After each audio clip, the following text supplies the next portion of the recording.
আসসালামু আলাইকুম। তরমুজ চাষের জন্য মাটি তৈরি। অ্যাকচুয়ালি তরমুজ চাষের বীজই কিন্তু তরমুজের বীজ সরাসরি ক্ষেতেও রোপণ করা যায়, কিন্তু আমাদের এখানে জমিন চাষ করতে লেট হয়ে যাবে, তো কারণ ধান কাটা হয়েছে মাত্র, এই জন্য আগে ভাগে এই সিস্টেম করতেছি।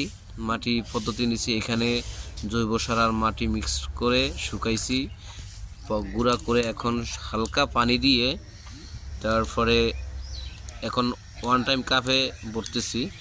তারপরে এই কাপের ভিতরে এই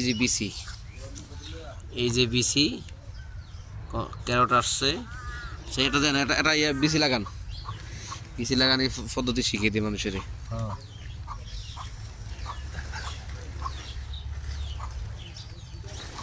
এই যে একটি ওয়ান কাপে 2টি করে বিচি দিচ্ছি, একটি ওয়ান কাপে 2টি করে বিচি, আবার কিছু কাপে 1টি করেও দিব। এগুলো আমাদের পদ্ধতি আর কি।